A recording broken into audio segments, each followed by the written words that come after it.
Yo soy Montserrat Pueblita, directora del Centro de Recursos de Gensler.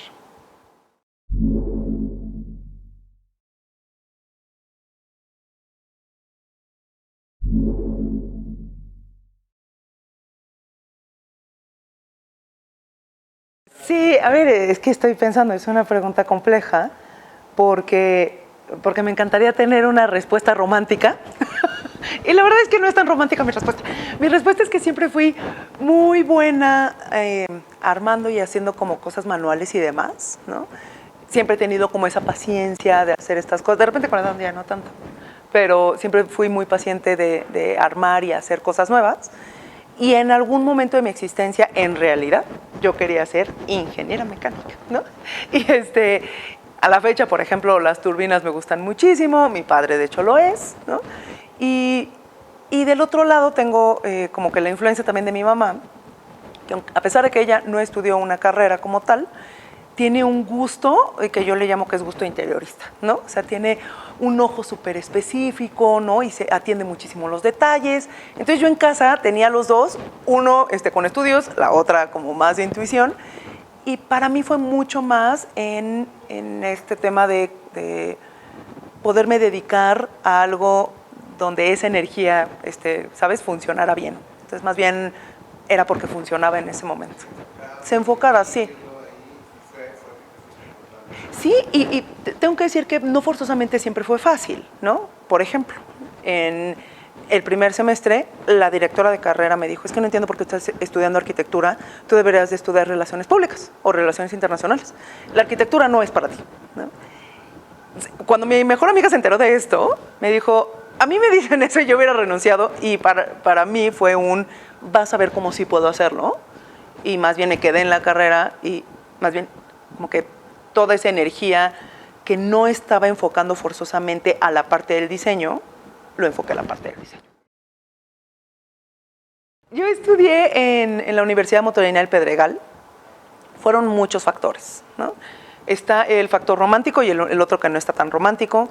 Hay una parte de mí, yo vengo de una escuela donde siempre estuve en la misma escuela, de kinder a prepa, de monjas, puras mujeres, ¿no? He de confesar que había una parte de mí que sí se sentía muy intimidada de un lugar mucho más grande, ¿no? Y no era algo de la escuela, me queda claro que era algo mío, o sea, no era algo que nos impusiera a la escuela, era algo que yo le tenía como un tanto de temor a los lugares grandes. Y pues yo era muy rebelde cuando era más joven. Si a estas alturas soy así de rebelde, ahora imagínense yo a los 18.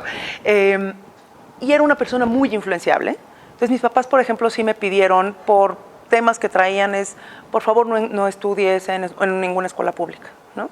¿Por qué? Pues porque nos da miedo y lo entiendo, hoy lo entiendo, que fuera a salirme del huacal. Y entonces más bien queríamos algo un poco más controlado. En ese momento empiezo a ver la carrera de interiores y la única escuela que estaba en ese momento que daba bueno, había dos. Estaba Centro, pero Centro llevaba muy pocos años dando esa carrera, y estaba el Motolinía del Pedregal, que llevaba muchísimos años desde decoración, luego diseño de interiores, ahora se llama arquitectura de interiores. Y yo dije, como si eso voy a estudiar, escucho un consejo de una amiga con muchos más años que yo, que me dice, no, ¿sabes qué? Yo estudié eso, yo te recomendaría que mejor estudiaras arquitectura y luego te especializaras. Y veo que en el Motolinía también tienen arquitectura. Entonces, más bien fue un conjunto de muchísimos factores. Yo terminé estudiando arquitectura y luego me especializo en interiorismo en la misma universidad.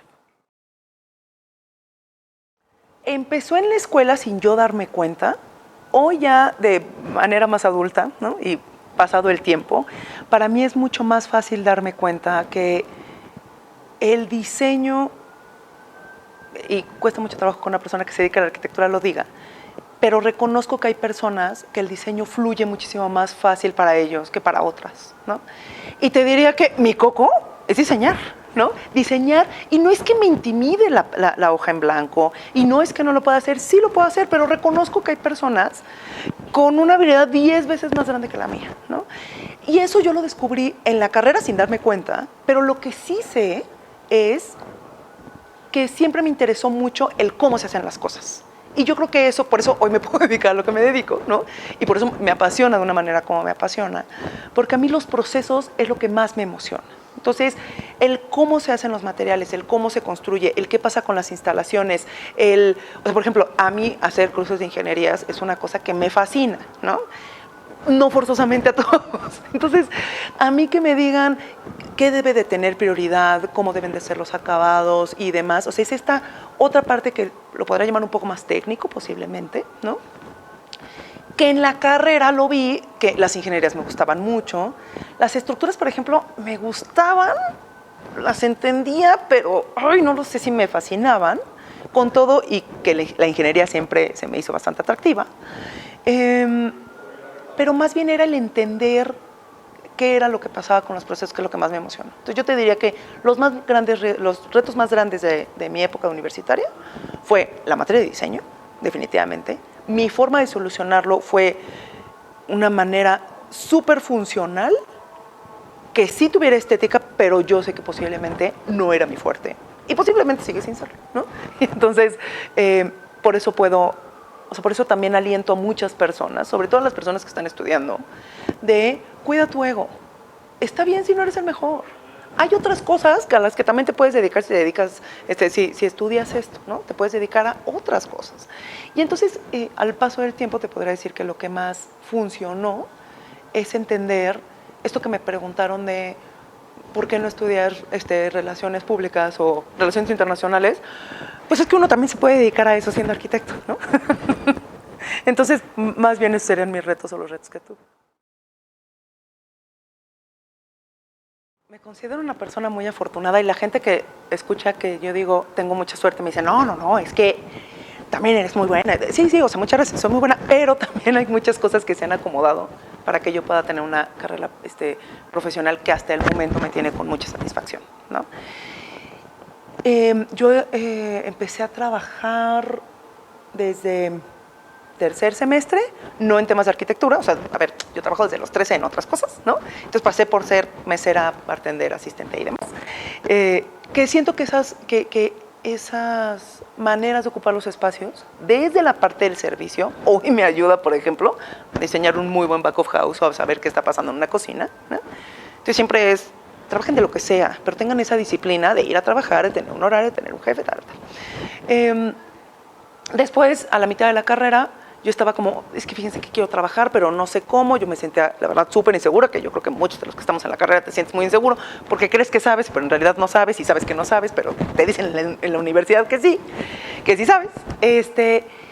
Y le comento a una amiga que estoy buscando trabajo, y su amiga era hermana de una chava que tenía un despacho que estaba buscando a alguien. Y yo dije como, suena que es para mí, ¿no? Y era un despacho de 5 personas, éramos 5 mujeres, ¿no? Que hacemos interiores corporativos. Entonces, fue una escala que a mí me ayudó mucho a obtener seguridad, por ejemplo, porque te tocaba hacer de todo. Te tocaba cotizar, te tocaba ir a la obra, te tocaba dibujar, ¿no? Opinar muchísimo, saber qué pasaba. Me empieza a hacer muchos ojitos el diseño industrial. Entonces volteo y les digo, oigan, ¿puedo diseñar todos los muebles? Y muchas gracias, Carla y Chuchus, ¿no? Me dieron la oportunidad de empezar a meterme más en tema de acabados y de dimensiones, ¿no? Y empezar a entender más qué estaba pasando con este otro submundo, ¿no? Que son todos los muebles fijos y qué está pasando en el diseño industrial y qué pasa con todos los acabados y cómo funcionan, ¿no? Y de ahí una cosa llevó a la otra. O sea, la verdad es que de ahí empecé a tener mayor crecimiento. Pasé luego por una constructora, por ejemplo. Me gustó muchísimo y más bien te diría, quizá lo que no me encantó era el lugar en donde estaba, pero no forzosamente que no me gustaba la construcción. En realidad es una parte apasionante y siento que no puedes diseñar igual si no has estado en la obra. Siento que es importantísimo estar en la obra y entender los procesos, porque además, insisto, amo los procesos. Y de ahí pasé para hacer hotelería y interiores corporativos, ¿no? Y de ahí una cosa fue pasando a la otra. Mi cambio de escala fue muy divertido. Estoy en esta oficina, tengo que regresarme un poco. Cuando yo estaba por ahí de sexto semestre, Aurelio Vázquez va a la universidad y da una conferencia. Y si conocen a Aurelio saben que es una persona que camina rápido y además es muy alto, entonces en un segundo se sale del auditorio. Yo me acuerdo que yo voy atrás persiguiéndolo después de que él da la conferencia y le digo, disculpa, quiero trabajar contigo, ¿no? ¿Por qué? Porque se me hizo divertido lo que él hacía.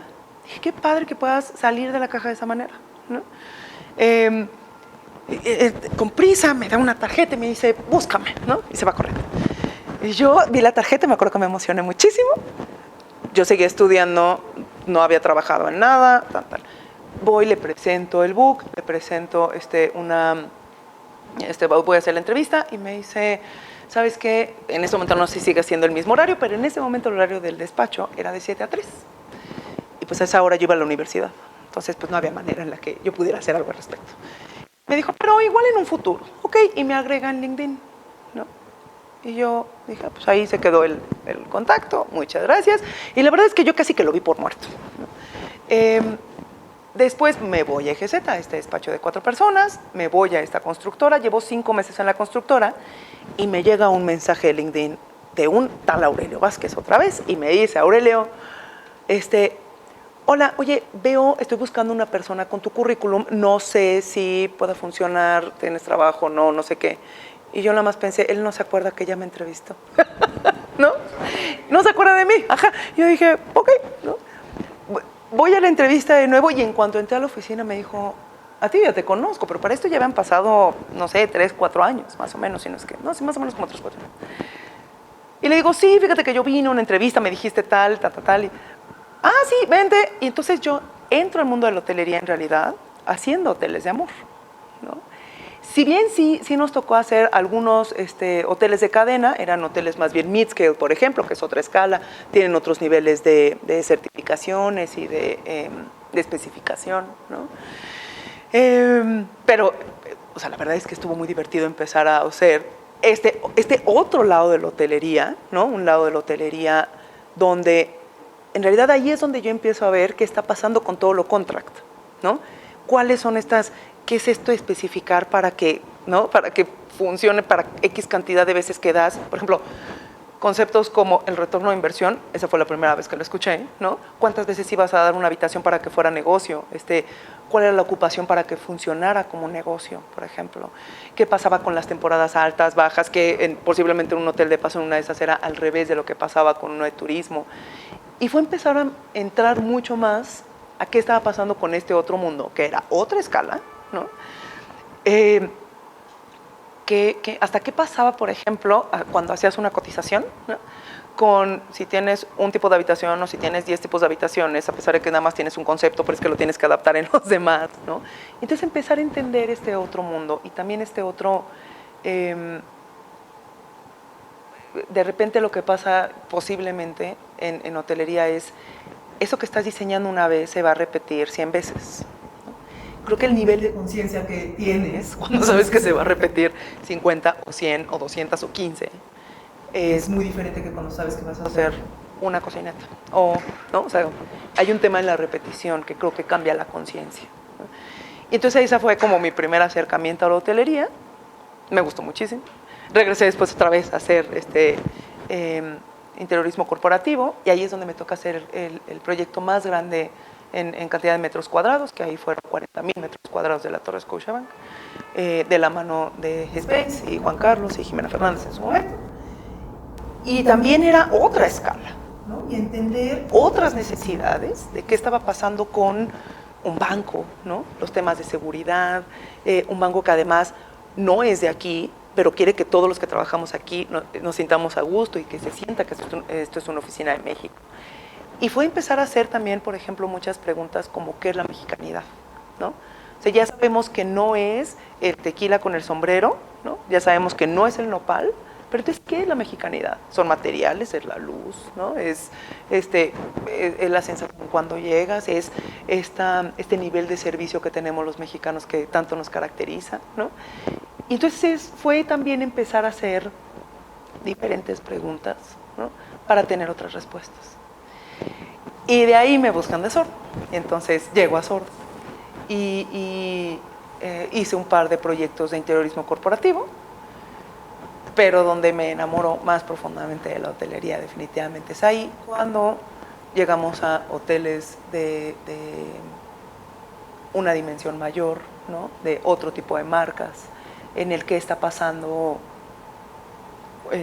con cada una de las marcas y banderas, ¿no? Tener que entender en qué nicho del mercado estás, y también ser muy consciente, por ejemplo, yo creo que ahí es donde empezó en realidad una conciencia medioambiental, cuando entiendes que estás haciendo un hotel de 600 llaves, por ejemplo, ¿no? Entonces, vas a poner madera natural, ¿en serio? ¿No? ¿Y de dónde viene esta chapa? Y fue también empezarnos a hacer muchas preguntas, y muchas no tenían respuesta en ese momento, ¿no? Y era como, pues ya así son las cosas. ¿Y qué tal que no son así? ¿No? O sea, ¿qué tal que podemos cambiar el discurso para que esa no forzosamente sea la respuesta? Que la respuesta no sea así son las cosas, ¿no? Hacer centros de consumo, que es muy diferente en un all inclusive, donde, ¿no? Intentas como, por ejemplo, compartir la cocina y entonces la vas a compartir o no la vas a compartir, o un espacio en la mañana es una cosa y luego en la tarde es otra cosa, ¿no? Como tienes que, la cantidad de bodegas que tienes que tener, por ejemplo, para, si es de en la mañana y tienes unos cojines y en la tarde tienes otros cojines, pues esos cojines se tienen que guardar en algún lugar, ¿no? Entonces, empezar a pensar en estos otros espacios que pareciera que son obvios, pero no forzosamente para todo el mundo lo son. Si no has vivido en estos espacios y si no te detienes a preguntarte qué va a pasar con esos espacios, ¿no? Ese hotel fue una maravilla, la verdad es que fue una gran experiencia haber participado en ese hotel, y después me buscan para venir a Gensler, ¿no? Y lo primero que yo pensé fue como, esta Monse de primaria, he de confesar que sí se sintió como de este tamaño, muy emocionada, pero al mismo tiempo había muchísimas cosas que yo no entendía nada, ¿no? Yo siempre había venido del mundo local. Lo primero que yo hago, pues porque mi generación, supongo, no creo que yo sea la única que haya hecho esto, pero abrí Instagram, ¿no? Y busqué el nombre, y busqué, decir, bueno, ¿qué está pasando aquí? Empiezo a investigar muchísimo, me meto a la página, veo de qué tamaño es, me intimido, la verdad, sí, no les voy a decir que no, claro que sí. Y en realidad fue como, ok, bueno, quizá no es tan lejano a lo que yo había estado haciendo, ¿no? A mí me buscan y entro como design manager en realidad. Y suena muy bien, pero en realidad lo que me hizo tomar la decisión fue algo muy personal, ¿no? Y fue que a mí no me había tocado en ninguno de los lugares donde yo había estado una posición clara o ¿sabes? De aquí no importa en realidad quién te guste, ¿no? Posiblemente cómo te vistas o cuáles son tus gustos o tal, nos importa tu talento. Y yo lo entendí así. Entonces me acuerdo que empiezo a ver así en el feed de Instagram, y en eso veo que había un director en el mes de Pride como un año antes que decía como, no me acuerdo de su nombre, pero yo soy fulanito, ¿no? Y son design director, me acuerdo perfecto, de Londres. Y dije, ¿cómo? ¿Eso puede pasar? Uno puede salir y decir con quién está y qué pasa de este lado de la vida personal y su vida profesional y sigue teniendo trabajo, ¿no? Y hasta ese momento me di cuenta que en realidad no... A ver, si bien mi vida personal no es que esté en un closet apartada del universo, ¿no? Tampoco era algo que yo dijera en mis trabajos. Y sí había un tema de miedo, ¿no? O sea, sí había y luego uno ve las noticias, ¿no? Se da cuenta que luego rompen banderas en el Infonavit. Y sabes que sí todavía existe una barrera, ¿no? Y entonces, sin pensarlo, volteo y le digo a mi madre, mamá, fíjate que yo sé que estoy aquí, pero me voy a cambiar. Y mi mamá se me queda viendo, pero estás muy bien ahí, ¿no? Pero mira, tienes razón, para cómo eres tú, ¿no? Me parece perfecto que vayas, ¿no? Porque le abro Instagram y le dije, es que ve, ¿no? Yo voy a poder ser esta en algún momento. Yo voy a poder ser esa persona que habla abiertamente, sin temor, quién es su pareja, sabiendo que posiblemente sí pueda crecer, ¿no? Mi mamá me vio como, ok, ¿no? Entonces, sigo el proceso y tal. Y fue... Es doloroso darte cuenta que vives en un closet cuando no sabes que lo vives, ¿no? Muy doloroso. Cada quien vive en sus closets, hay muchos closets en este universo. Yo vivía en uno que no sabía que vivía en él. Y yo era esta idea de, es que el mundo no es necesario que sepa con quién salgo. Cosa que también, a quien no lo quiero decir, que no lo diga, está perfecto, que tiene su manera de llevar la vida personal. Pero sí, por ejemplo, para mí fue valioso que el lugar en el que me iba a cambiar tuviera una postura clara de que este era un espacio seguro para mí, ¿no? Entonces yo me sentí muy feliz y a la fecha me siento muy feliz de estar en un lugar que, por ejemplo, tenemos unas estrategias para poder ser más diversos, ¿no? Para que menos personas sufran incomodidad de los 58 closets o más que existen allá afuera, y para que más personas se puedan sentir cómodas estando acá, ¿no? Ese ha sido el por qué me cambié la cantidad de veces de trabajo, pues fue eso, ¿no? Sí, ¿qué es mi día a día? Pues yo entro como design manager acá hace 2 años y medio. Más o menos a los 6 meses me dicen, yo creo que tú puedes llevar la parte de hotelería, fíjate que, ¿no? Todo bien con la hotelería, porque sí, efectivamente es algo que me gusta un montón, y además es algo que a la fecha me gusta, ¿no?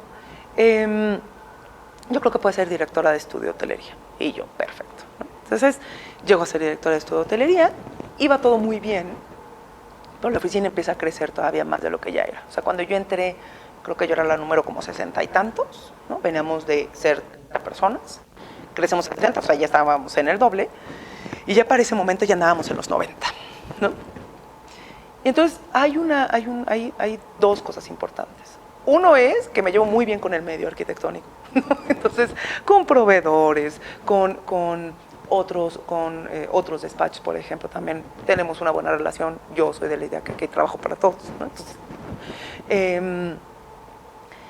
y hacer estrategias de especificación es complejo. Y parte de lo que tiene Gensler es un centro de recursos, y en lo que manejamos es toda la comunicación con proveedores, con consultores, con PMOs y con constructoras, por ejemplo. ¿Para qué? Para saber qué está pasando en el mercado, cuál es la mejor manera de especificar dependiendo del proyecto, con qué, por ejemplo, con qué proveedores sí, con qué proveedores no en cada uno de nuestros proyectos, ¿no? Si bien nosotros hasta el momento no diseñamos residencia unifamiliar, entonces eso significaría que todo es contract, pues que también hay tamaños de empresas que hacen contract, ¿no? Y también nosotros tenemos en la firma una meta de ser carbón cero en el 2030. Entonces, tener esta comunicación con los proveedores para saber cuáles son los certificados que nosotros estamos pidiendo, a quiénes, ¿no? Cómo llegar a ellos, es un trabajo a tiempo completo, ¿no? Entonces, me dice, Monse, ¿qué te parece si en vez de ser directora de estudio, te movemos a esta parte que es la dirección del centro de recursos? Y yo al principio no entendía nada, porque dije, ¿what? ¿No? O sea, pero si yo estoy viendo hotelería, ¿no? Me dijo, no, sí, ahora vas a ver los otros tipos de proyectos también, o sea, vas a regresar un poco a especificar a esta. Y aquí es donde digo que efectivamente lo que comentas de la madurez profesional y personal, sí cambia efectivamente con los años. Y no sé si cambia o también te vuelves posiblemente un poco más cínico, ¿no? Entonces ya dices, mira, esto lo hago muy bien, esto tengo mis áreas de oportunidad y lo quiero mejorar, y esto no va a ser para mí, ¿no? O sea, muchas gracias, te puedes quedar ahí, no hard feelings. Y creo que una de las cosas que yo aprendí a soltar es, abrazar, me encantan los procesos, efectivamente me gusta saber cuál es la mejor opción para el cliente, para el proyecto, para los proveedores, para el diseño, ¿no? Y hacer este conjunto. Me encanta saber qué está pasando en el medio, cuáles son las tendencias, no nada más de una de nuestras áreas de práctica, sino de las 33 que tenemos. Y entonces que si me preguntan de salud, yo pueda contestar, y si me preguntan de hotelería, puedo contestar, y de interiores corporativos, y de retail, y de los, ¿sabes?, de todas estas tipologías de proyectos que nosotros tenemos. Si bien no estoy forzosamente en todos los proyectos porque no me daría la vida, ¿no? Acá somos 120 ahora, 120 y tantos creo, no me daría la vida, sí apoyo a toda la oficina con lo que necesiten en comunicación con proveedores, con consultores, comunicación con PMOs y con constructoras también.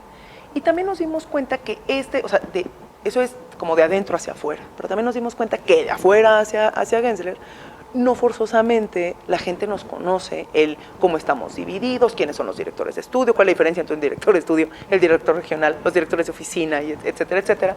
Entonces, a diferencia de repente una firma donde tenés un director, ¿no? O 7, acá está un poco también dividido. Entonces también vimos que era bueno para el mercado como tal que hubiera un punto de contacto acá afuera, ¿no? Entonces, necesitas algo de Gensler, busca a Monse. Monse te puede ayudar. No, exacto, no forzosamente yo tengo la respuesta, ni no forzosamente, todo es conmigo. No, no, no. Hay muchísimas veces de, no, mira, eso no lo veo yo, o lo ve tal, ¿no? O, no, esto es de negocio, lo ve tal. Esta relación la lleva regional, esta relación la lleva local, ¿no? Y ahí es más bien empezar a como dividir y explicar un poco al mercado también cómo funcionamos nosotros, ¿no? Es muy entretenido, ¿no? Porque ninguno de mis días es igual. Entonces, como buena persona que se dedica al diseño, también hay bomberazos, ¿no? Entonces, hace rato andábamos escogiendo acabados y demás. Entonces, desde pide la muestra hasta este es el render, tengo tanto costo por metro cuadrado, por ejemplo. ¿Cuál es la mejor opción? Hoy este proyecto es lead, ¿no? O este proyecto es edge. ¿Cuál es la mejor opción que podamos trabajar local? Muchas de las cosas intentamos que sean locales, pero no forzosamente el mercado local en todo está listo para este tipo de proyectos. Entonces también ha sido mucha comunicación con los proveedores de, este es el camino, ¿no? O sea, te recomendamos este camino para que tengas los certificados y en algún momento, ¿sabes?, podamos colaborar más contigo. Entonces, en este momento, por ejemplo, tenemos un programa que es el GPS, que es el Gensler Product Sustainability, y es una serie de pasos a seguir para X cantidad de materiales, no están todos porque no nos dará la vida todavía, ahí vamos juntando cada vez más, pero entonces X tipología de materiales, que es lo que les estamos pidiendo para que puedas estar en la materioteca, por ejemplo. Ese plan ya empezó en Estados Unidos. En México no sé si llega a finales de este año o al principio del que sigue, pero la idea es que todas las oficinas de Gensler tengamos este plan. Una de las cosas que, por ejemplo, sí lo digo, lo suelo comunicar, es, soy una persona súper distraída. Soy mucho más distraída de lo que ustedes esperarían, muy. Entonces, estoy haciendo un proceso y puede estar a la mitad de X proceso, pero X proceso puede ser especificando un plano, ¿no? O sea, o sirviéndome agua del filtro, cualquier proceso. Y me acuerdo de una idea y paro eso y me voy para algo más, entonces yo puedo dejar el vaso en el filtro, ¿no? O el plano a la mitad. Y algo más bien que he aprendido es a entender que es urgente. Yo más bien lo que te diría es, uno no puede ser multitask sin entender que es urgente. Y entonces muchas veces, tanto al equipo de diseño como al mundo, la palabra urgente creo que la gente la utiliza más de lo que debería, porque hay cosas importantes, hay cosas necesarias, hay cosas urgentes, ¿no? Entonces el aprender a priorizar, yo creo que eso es lo que me ha ayudado. Yo creo que o sea, porque si estoy dejando el vaso en el filtro o el plano a la mitad, es porque sé que algo se necesita entregar ahorita, ¿no? Muchas veces eso me pasa. Entonces, más bien ha sido aprender a separar entre lo necesario, lo urgente, ¿no? Y lo importante. Y con esta línea, pues entonces separar un poco mis días, ¿no? Sí ha sido complejo, ¿no? O sea, por ejemplo, una de las cosas, acá tenemos un equipo, programa de coaching, y literal le dije a mi coach, no tengo tiempo de hacer esto y necesito que me ayudes. Y me dijo, prioriza y separa tu semana, por ejemplo, ¿no? Separa que haya días de proveedores, y haya días de trabajo interno, y haya días de materiales, y haya días... Y dije, qué buen consejo, ¿no? Entonces, porque no es nada más que tengas una agenda, mi agenda está al día, pero entonces mi agenda tenía 58 cosas que yo no tenía tiempo para hacer nada más. Y entonces empezaba a trabajar a las 6 de la tarde. Entonces, ¿sabes? Empezar a sacar las cosas que necesitaba sacar. Y creo que ese es uno, el aprender a dividir un poco los días, siendo lo suficientemente flexible como para entender que hay cosas que se necesitan independientemente de tu agenda, ¿no? Y el otro será que como acepto que soy distraída, tengo 58 herramientas alrededor de mi existencia que me ayudan a mi focus, ¿no? Entonces, amo los post-its, siempre tengo una libreta, anoto todo. Me lo mando a mi WhatsApp, si no tengo mi libreta, por ejemplo. Tengo 1000 alarmas. Lo que no está en mi agenda no existe, ¿no? Entonces, es hacerte la disciplina de entender que si no eres disciplinado por naturaleza, pues entonces que tengas herramientas alrededor que te ayuden a tener una vida más ordenada.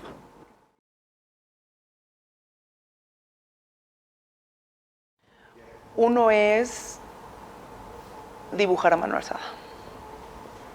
Cada vez que llegan con una computadora a hacerme revisión, no funciona. No. Diseñar en CAD, no, por favor. O sea, agarren un sketch, ¿no? Y cuando me dicen, es que mi ojo no está escalado como el tuyo, no, porque es disciplina. Ese sí es todo el tiempo, todo el tiempo.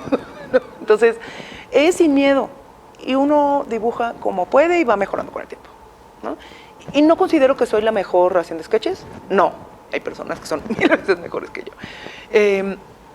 Pero sí te ayudan a solucionar en la obra, por ejemplo, o en cosas que son necesarias, o en hacer una escala, en saber si funciona o no X que estás proponiendo, te ayuda muchísimo el sketch, ¿no? Esa es una. La otra, sigan estudiando inglés. Sí, esa es, e inglés técnico, ahora va tengo una anécdota terrible, pero en aquel proyecto de interiores corporativos que yo estaba con Jimena, voltea y me dice, oye, ¿sabes inglés? Sí. ¿Quieres entrar a este proyecto? Y yo, sí. Además yo le digo, por favor, méteme, yo quiero estar ahí. Claro que sí, ¿no? Entonces, llego a la junta, y yo dije, si yo puedo turistear, puedo tener una junta de arquitectura, ¿no? Y ella nada más veía que yo anotaba lo que entendía, ¿no? Entendí muchas cosas, pero cómo se dice celosía, cómo se dice cimbra, cómo se dice grúa, ¿no? O sea, hay cosas que, pues no, yo no sabía. Cosas de ingenierías que yo decía, no estoy entendiendo nada, ¿no? Entonces, lo bueno es que mi obsesión es mayor que mi ignorancia, y entonces lo que hice fue empezar a ver cuáles eran los libros de diseño y de interiores que estuvieran como mejor rankeados en Amazon. Tampoco crean que fue una cosa muy sofisticada, y me puse a buscar libros y me puse a ver series para que al menos me ayudaran con la conversación, ¿no? Que dije, ajá, gracias, yo sé pedir un café y un cuernito en Starbucks si me voy de viaje, o comprar unos boletos o ir a un museo, pero no es lo mismo eso que hablar de arquitectura, y hablar de ejes, y hablar de experiencia, y hablar de, ¿no? Entonces, así que recomendación sería esa. Gensler tiene un maravilloso Gensler Research Institute. Les recomendaría que entraran como para... Hay mucho de lo que hablamos que va por ahí, ¿no? Del tema de experiencia, ¿no? Hasta por un tema de vocabulario. Creo que yo también leería esa parte. Por supuesto fui esa típica persona que cambió de todas sus series y todo lo que veía a subtítulos en inglés y todo en inglés. Sí, fui esa persona. Y me funcionó en su momento. Pero también es una cosa de práctica.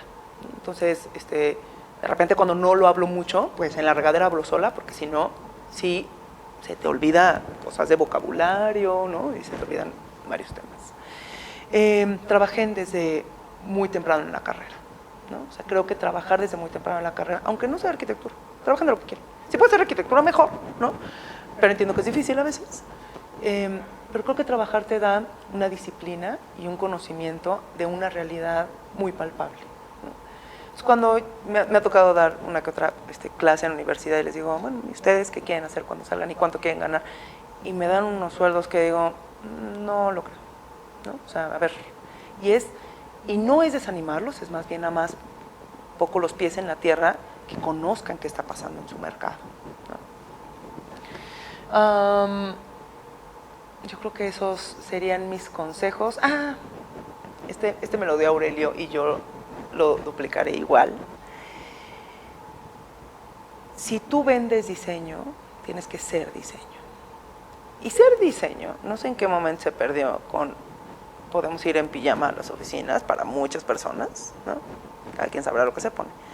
Pero creo que sí hay un tema de la imagen en el momento en el que vendes diseño, ¿no? Entonces, no significa entonces gastar fortunas en un guardarropa, ni ir incómodo por la vida, no. Pero sí creo que hay un tema de autenticidad en lo que cada persona desea reflejar, ¿no? Las personas que me conocen saben que a mí no me gusta comprar ropa, ¿no? Por ejemplo, yo particularmente, a mí ir a comprar ropa no me gusta. Y decidí que lo que me gusta es comprar accesorios, ¿no? Y entonces yo soy una persona de accesorios, ¿no? Hay personas que sí les gusta, perfecto, que sí les gusta y está fenomenal, pero sí creo que hay una identidad en las personas que hacemos diseño que es importante hacerla consciente y que se vea reflejada. Fíjate que algo que me hace falta hacer es dar clases. Muero por dar clases. Entonces, en mi vida personal, profesional, no es forzosamente en eso, pero en la vida de arquitectura, me hace falta la maestría para poder entrar a dar clases. Entonces, sí, ya es algo que estamos revisando para entrar el próximo año, pero en mi futuro es algo que sí definitivamente veo ahí. Creo que una de las cosas que también me hubiera gustado que me dijeran es no te desanimes por lo que está pasando forzosamente en el exterior, ¿no? Creo que hay una realidad de muchísima información que no forzosamente es bonita, que la entiendo perfectamente, no quiero que pensemos que vivo en una nube con unicornios, pero hay muchas cosas desalentadoras allá afuera. Y sí creo que el diseño cambia el mundo, ¿no? O sea, en Gensler, por ejemplo, independientemente de lo que yo crea, en Gensler también lo creemos, y que sí hay un cambio desde el diseño. Me encantaría que cambiara todo el mundo. De repente es demasiada ambición y puede ser muy frustrante. Me hubiera encantado que me dijeran, con que mejores la vida de una persona, está bien. Y entonces creo que eso también es quitarle un poco a este ego y presión que a veces los arquitectos solemos tener, de queremos cambiar todo el mundo. No, haz bien este proyecto y enfócate en este que estás haciendo. Y cuando llegue el más grande, te enfocarás en el más grande, y si llega uno más chico, pues enfócate en el más chico. El proyecto que estás haciendo ahorita es el más importante, no importa la escala. Mis redes sociales, donde me pueden encontrar lo más fácil, yo creo que es en Instagram, soy bastante instagramer, que es @Montserrat_Pueblita. Las demás redes sí las tengo, pero la verdad no me gustaría decirlas, porque o son muy personales o las tengo bastante olvidadas, pero en Instagram me pueden encontrar. Muchas gracias. Ay, qué buen chisme.